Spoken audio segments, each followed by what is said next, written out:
Hey everyone, we are so excited to have you with us today. We are going to be talking about project management tools, what to look for in a project management tool, things to consider, different ways to approach project management. It's going to be so fun. Balancing building a successful business and being a superstar mom is hard, and yet in today's digital world, it's more common than ever. The question becomes, how do we successfully grow a business and children at the same time? Join us for a candid conversation as we share our insights into marketing and motherhood. I'm Angela Reeder. And I'm Jessie Valle. Welcome to the Marketing Moms Podcast.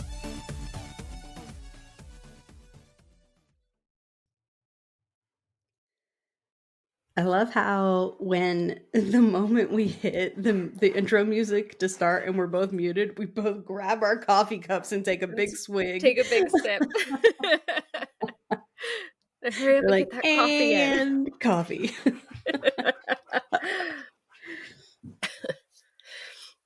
Oh, goodness. All right. So project management. That's, I think, a favorite topic for both of us.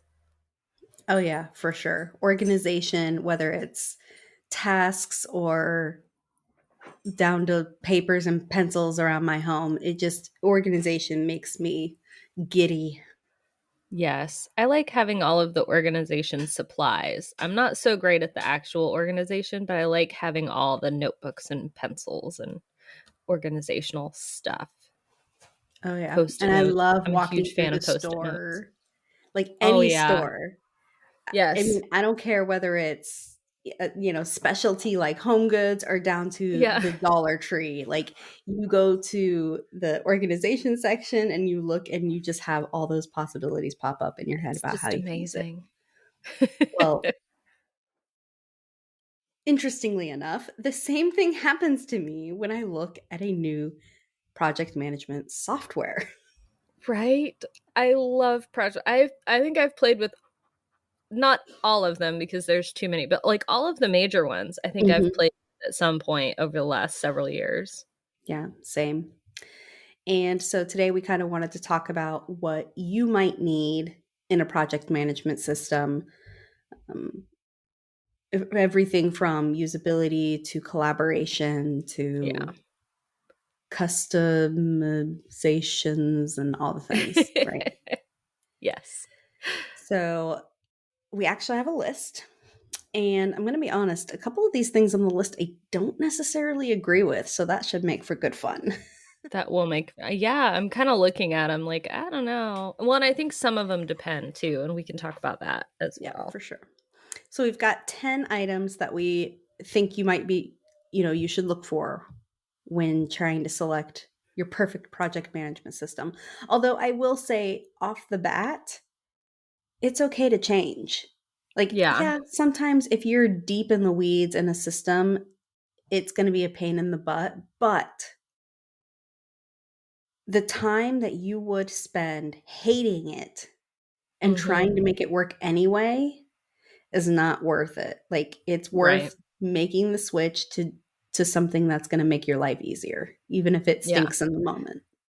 And we'll mention several along the way and probably link them in the description for you to check out. And the nice thing is most of them have free versions. Yes. So at a minimum, you can get going, try it. And if you really like it and you want more of their features, you can move to a paid plan. Yeah. Alrighty. So let's start with number one, the user-friendly interface, which to me just means, is it pretty? Yes. Is it pretty? Is it easy to navigate? Is it easy to navigate? Yes. I will say that, like you said, Angela, trying so many, there are some that are prettier than others. Yes. But that's an opinion. Right? Like, personally, I think Trello's really pretty. I like the boards look, and I like that you can like customize the backgrounds, things like that. So I think it's really pretty and easy to use with the drag and drop. But the other thing, when I think about the user-friendly interface, I immediately think of the Asana surprise The pop-up things when celebrations. you yes, when you check off randomly, when you check off a task, you'll have like a rainbow fly across the screen or Like a something. celebration, yeah, or like Yes. a rainbow narwhal. Yeah, it's a Right, lot a of rainbow fun. narwhal just flies across the screen. That to me, like that kind of falls under that user-friendly interface. It kind of gives you that little the Boost of the dopamine. one that I use, yeah, the one I use, Amazing Marvin, does similar things. It has like bursts of confetti and like a little dancing Oh. character. It reminds me of when I finish a game of solitaire, like, I wanna do it Yes, just and because they I go wanna bouncing across see. the screen. Well, yeah, and then there's some that, like, are like fireworks and, like, I just wanna Yes. see what happens at the end.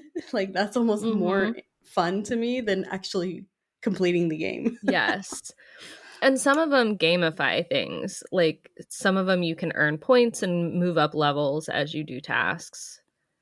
I will say that, again, because it's more of an opinion, I absolutely love ClickUp, and I will be the first to say that that's the system that I actually pay for my own use, and I love how, like, sleek and clean and classy it is, and I once heard someone call it ugly and boring, and I was like, "Oh," and that's when it made me realize different people feel different ways. So if Yeah. like, don't get me wrong, I love color coding and all the things, but sometimes in a project management system, I just want simplified Yeah. and like I said, sleek, simple, classic. And ClickUp does that for me, and another person found it completely boring, and they wanted the fun colors and designs Right. and flashy things, and so you really have to think That would about be somebody is me. that somebody is Angela. You have to think about what you like and how you function. And sometimes I realize this is tough when you're collaborating with other people because do you choose a system that works best for the people you work with or what works best for you as an organizer? Right. So that's something I think we'll get to later on when we talk about collaboration. But Yeah. I mean, overall, at the end of the day, it has to be user friendly. No matter Yeah, you how it have to be able to looks, use it it has to be user friendly. easily. You have to be able to use it easily. Yeah, it needs to be, what's the word I'm trying to look for? It has to be easy for, like, intuitive. Yes. Intuitive for the person who is setting the tasks. Yeah. Yeah, and that's going to look different for her because some people do like boards and some people like checklists and things like that. Just depends on what works better with your brain and what's more intuitive for you. Mhm. All right. So, number 2 is going to be robust planning tools. This is one that I disagree with. This is one where the tool I use, Amazing Marvin, blows everyone else out of the water. But the flip side of that is I've talked to a lot of people that have tried to use it and found it really overwhelming Mhm. Yep. because it has just a ton of different tools and strategies. You can use Pomodoro, you can use the Eisenhower metric. It's got different ways for planning weeks and months and different strategies for approaching tasks. You can batch your tasks by client, by type, by time length, things like that. Or you can put them all in a jar and do them at random, which is what I do. Uh, but it has a ton of things, but it also feels really overwhelming until you figure out what works for you and get it set Mhm. up the way that you need it. Yeah, and a lot of people aren't willing to spend the time to figure that out. Yeah. And also And that some people feels need it. and I also feel like that kind of a tool is very personal. Yes, I Like, was I gonna don't say see when you we get using down that to the method working with collaboration, others. yeah, when we get down to collaboration, I was gonna talk a little bit more about that because it is very, very personal. Yeah. So for me, like I said, I've worked with small teams, I've worked with really big teams, and the truth is that you only need enough tools to accomplish what you're trying to accomplish. Yeah. And that for me means figuring out what you need and finding a tool that fits it. Not, I'm going to pick this one because it has all these capabilities of things I'm Right. never going to use. So, no, I don't think robust planning tools is a necessity. Yeah. Um, for Unless example, that's the thing that you like to do, is like really get into the nitty right, gritty of exactly. planning. And then it is for you. Yeah. So, I'm working with a very large team and we use Asana. And I actually recently was on a call with an Asana representative because we're so big. The company wanted to meet with us to see how we were using it, Right. see if they could help us. And at the end of the day, they were asking about, like, why aren't you using this? And why aren't you using that? And things like Gantt charts.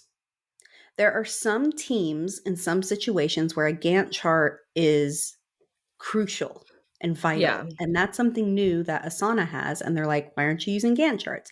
For the way like our division of the company uses Asana, Gantt charts just aren't going to work Yeah. because our deadlines and due dates and the scope of the project shift and change and adjust so much that a Gantt chart would just end up being stressful versus helpful.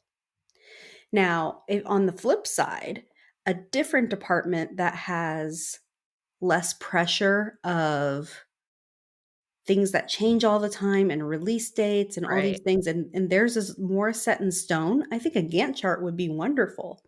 But I personally, working in marketing,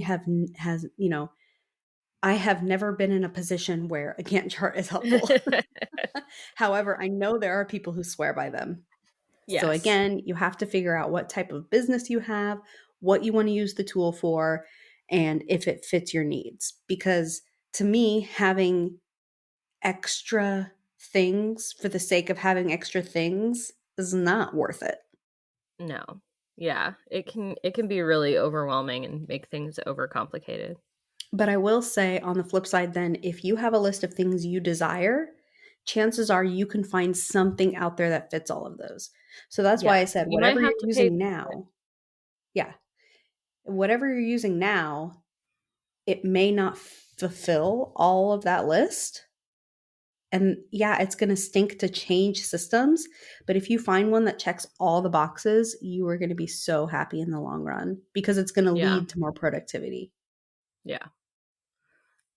and less stress. And we like less stress. We like less stress. So the next one is real-time tracking capabilities. And this for me is not an issue because I'm an all by myself business owner. I don't Mhm. have a team. I don't need to, like, I'm only tracking for myself. So it's not like I need need a whole lot of that. But I could imagine if I had like subcontractors or team members that would be really useful. And I've been Mhm. on teams that use that sort of thing. Yeah. For me, it's very important to know where a project's at any given moment. And Hmm. real time meaning, like, I know the second that you're done. And then we Yeah. need to move it on to the next person in the chain.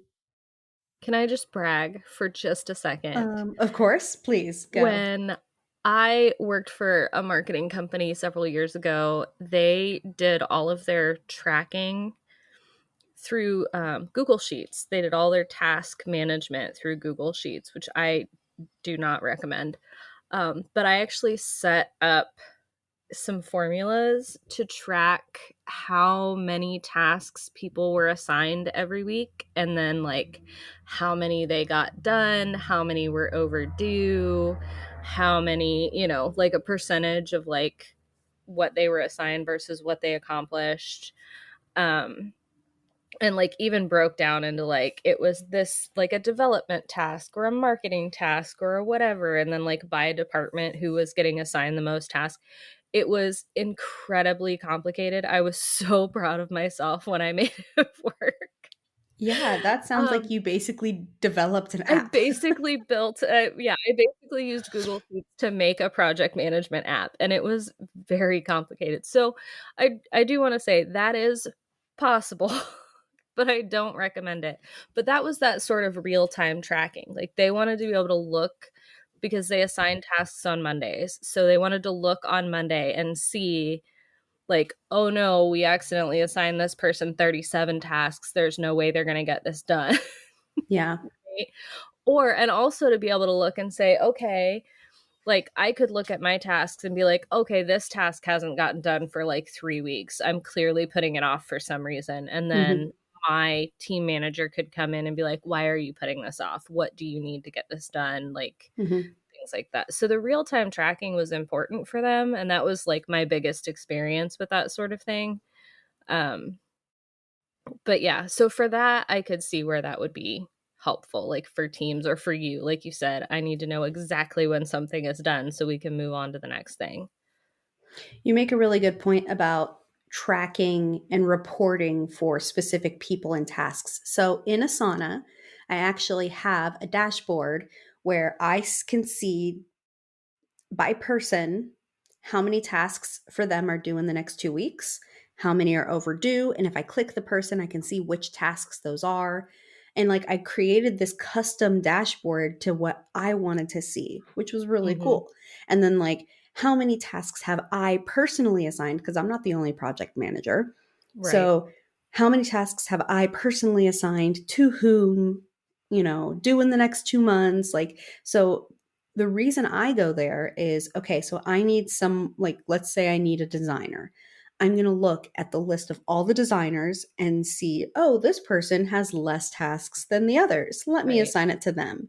And so that has been really helpful to be able to go and look and see and say, okay, this person's load is lighter than the others, or this person's load is quite a lot. I'm going to just let them be for a while.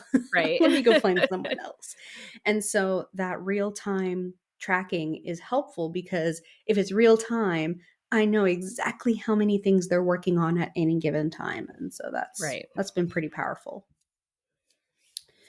Right. The next one would be collaboration features. And I feel like this is a really big one. And Yes.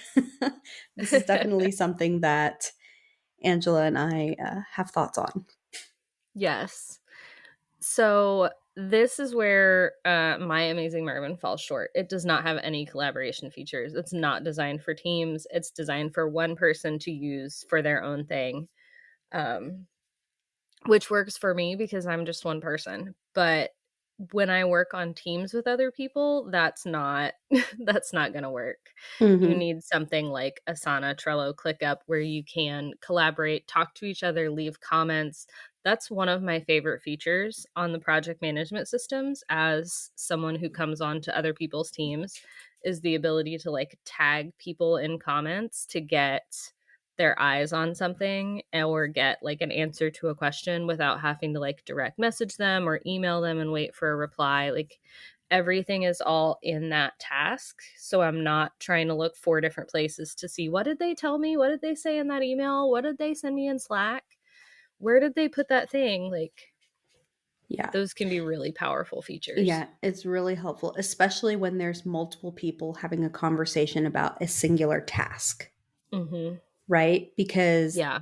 yeah, then it just really helps because like you said, you can bring together the right people and then all the information about the task is right there. So Yeah. nobody's like, okay, but what was the link to that spreadsheet? No, no, no, it's here. It's here. It's right here. It's right here. All You of don't it have to is go in one anywhere. spot. Yeah. Yeah, I mean, yeah, the collaboration is huge if you're working with other people. So that's why I love Asana, ClickUp, Trello, like all the ones that are meant to work with teams because it's it's just so helpful because if I message something, maybe they have it set up to where they can get an email or a push notification to their phone. And so the person using it can really have, you know, customization to how they function, where they are Mm-hmm. looking. I'm going to be honest, I turn off every email notification because I don't check my email. Yeah, I don't get However, the email push notifications. notifications I check. And so that's where I Right. want my messages. And so that's a personal preference. Right. You got to think about how you want to use the tool. So there are many tools, and And that's the thing. If Angela were to all of a sudden decide she's going to be an agency of 10 people, she can't use Amazing Marvin anymore. No. Yeah. And Gotta switch to and something else. it's sad, very sad, Yeah. and she's going to have to switch to something else that has those collaboration features she's needing. So that's why I think it's Yeah. very important from the get-go to think about how you want to use the project management system now and in the future. Yes. Because if you have the Absolutely. foresight to look to the future, you can select something that's not going to require you to move. Yes. Yeah, absolutely. And I do want to know, if you are someone who uses those collaboration features, it's really important to have like SOPs for those things. Mhm. Is it, if it's this for this task, you comment in the task, but if it's just for the client in general, it goes somewhere else. Things like that can make a big difference and keep your project management tools from getting all crazy. Yeah. So that kind of, to me, brings us to the next one, that's scalability. So that kind of rolls into it, right? Like you need to be Yeah. able to choose a tool that can scale with you. Yeah. So even if it has extra features that you may not need now, if you think you're going to use them in the future, it's worth getting, it's worth Yeah. selecting that tool. Yeah, absolutely. Another thing to consider is software integration. Like, are Hmm. you going to be able to connect your tool straight to something like Slack so that you can, you know, share messages or tasks through Slack? I've had that before where you could actually assign a task from Slack and it would go into the project management system, which Hmm. was really cool. Or you could get notifications in Slack that something had been assigned to you, which was pretty Yeah. cool. A lot of them will connect to Zapier. Uh-huh. And so then from there, it's like an endless possibility of things. Yes. I Except will, for Voxer, which I yeah, know is except not a for, project management tool, but as like a communication that often leads to needing to do a task. yeah. I will I would say though love for that Voxer to connect. that Slack has updated itself so much that it Hmm. has voice capabilities now, Yeah. almost deeming Voxer Yeah, you almost don't need useless. Voxer anymore. You don't need it Yeah. anymore. And I will say Voxer's nice for personal use, Hmm. but it's not necessary for business as much. Yeah. So, um, I was going to say that I do also set up my Slack and Asana integration because, again, that's where I'm looking. That's where I'm hanging out. And it's nice Yeah. to get that, hey, someone just pinged you over on Asana. Go answer them. Oh, Right. okay. Yeah. And then I can go do it. That can be really useful. And I used to do the same thing with ClickUp as well. So, yeah, ClickUp has a lot of software integrations as well. All right. I feel like the next two I'm going to bundle together: risk Yeah. assessment tools and resource allocation features. Again, those are things that only matter if you use them. Yeah. So I Yeah. If you mentioned are earlier on the a business collaborate that or needs on the those. real-time tracking about the resource allocation. So that was nice for me to see where the resources are allocated, to see who's Hmm. open for more. That's just fancy. That's a fancy way of saying real-time tracking capabilities. Yes. I Yeah, mean, I I know you think can so. track other things, but to And me I feel that like the fit risk better. assessment tools is basically real time tracking of like, oh no, this project is not on task. Or that could have been included in the robust planning tools. Yes. So, Yeah. just saying. All right. Number 9, of course, we've mentioned several times, customizability. Can Yes. you customize it? That is one of the reasons I absolutely love Asana and ClickUp, Hmm. because you have the ability to view something as a list if you're a list person, or a board as a board Yep. person, or on a calendar as a calendar person. Like, you as an individual, even when you're working in a team, can look at something the way you want to see it, and the next person can look at it in the way that they want to see it. And Yes. so I will say that those are really cool. That in that sense, I like it because I don't have to select a project management system that just works for me and Hmm. be selfish about it. I'm going to choose one that I can see it the way I want to see it, and you can see it the way Yes. that you want to see it, and we're both happy, and we're both using the same system, and Yeah. there's no struggle, there's no resistance. Seems like common sense, but there was for a long time a lot of project management systems weren't that way. There was either only one way to look at it, like with Mm-hmm. Trello's boards or Asana's Trello. task lists, Yeah. or you had to pick a view for like the whole team. Right. So I have been actually really excited to see this sort of rise of like you can look at it however you need to look at it Yes. and have it customized by account rather than like team. Yes. And some systems will let you select it to save the view for you or save the view for Yes. everyone. Yes. Yeah. So I will say that just in the view alone, the customization is huge. Also, the way that you do your filters, maybe you only want to filter your tasks if you're not the project manager. Mm-hmm. Maybe you only want to filter your own tasks. That's cool. You can do that. Um, and save those views for yourself. Yeah. So I will say that the ability to customize something the way you want, and if we're looking at the project management system itself, being able to customize how you're, if you have boards or lists Right. and like the names of them, and that it's not just not started, in Right. progress, done. Like you can set it up the way that you need to. For Yeah. example, like I work, like I said, in a really large team, and even though it is the basic, not Yeah. started, in progress, like everyone sets it up differently. I've seen everything from the basic to Mm-hmm. not started, requested, in progress, super important in progress, for Yeah. review. Like you can customize what the Yeah. label says. And like I've seen, you know, for or requested, most important at the top or something like that. Yeah. So you can customize how it looks. Yes. I worked on a team once that used, they actually used Airtable for task management, Hmm. which is like a half a step up from using Google Sheets for task management. But they had those with the like started, in progress, request for Hmm. review. But they actually had one that was like a flag for help. Like if you were stuck or there was two. There was one if you were stuck because you needed something from another person, you could Hmm. mark it as that status. And then there was another one you could mark if you needed like help or answer to a question from like a supervisor, and it would show up on the supervisor's board Hmm. that like they had a view for like people are asking for help on these tasks, and they were able to Hmm. kind of go in and then provide help, which I thought was really cool. Yeah. Yeah, for sure. All right.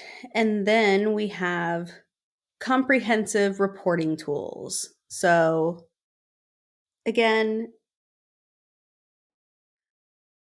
I would say that it's nice if you want to look at that, if you need that. Yeah. If you don't necessarily need the big overarching reporting tools, then don't stress yourself out trying to find something that has it when it's not what you need. Right. And it's going to depend too on the type of team you have, or if you have a team. Like, I don't need a ton of reporting tools. I know what I got done this week. Yeah. Um, but, somebody like Jessie who has a team might want some reporting tools to help her keep track of like, are people's projects staying on task? Are people staying productive? Hmm. Are things on track? Yeah, for sure. And yeah, like I do sometimes, I'll look and say, okay, this person has this many tasks. Why is this one blocked? And it's Right. really nice to have those tools, those reporting tools where I can drill into people individually or see things as a big whole. Like, okay, so in this particular project, where are we at? What percentage of tasks are done? That kind of thing. Right. So again, you only need that if you're going to use it. So that's why Right. at the end of the day, my motto is always the best tool is the tool that works best for you. Yes. And like Angela and I said, we have had a lot of experience over the years with project management tools. And since we've been doing this podcast for over 2 years now, I would say that one of our very first episodes was about specific project management tools. And I feel like we need to revisit that conversation. Yeah. So absolutely. Angela and I are actually going to do that in Marketing Moms Monthly.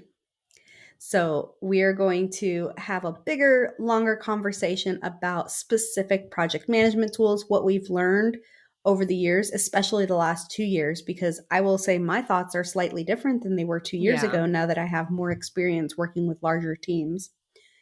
And Angela's discovered Amazing Marvin. Pretty sure you hadn't discovered that 2 years ago. I don't think I had. I think that was something that I mentioned like in later episodes that I was super excited about. Yeah. So Angela and I are going to dive into our experiences with specific project management systems, plus a few others, the pros, the cons, why it might be right for you, why it might not be right for you. Oh, like I said, a longer conversation about specifics over in Marketing Moms Monthly, which is our membership, and you can get a free 30-day trial over at marketingmomsmonthly.com. It's not just our private podcast episode each month, but we bring on guests, we answer questions, we have different segments, we have a community where we can talk to you directly and answer your direct questions about life, balance, business, all the things, or just to lend an ear so that you have someone here supporting you, because we are all busy moms, but we are never too busy to lift each other up. So if that is something that interests you, marketingmomsmonthly.com, and we hope to see you there. Thank you for joining us today. We're so honored this is where you chose to spend your time. If this episode helped you in some way, please share it with another mom who needs to hear it. We're in this together. And if you're ready for next steps, free goodies, and more, head over to marketingmomspodcast.com. We'll see you next week.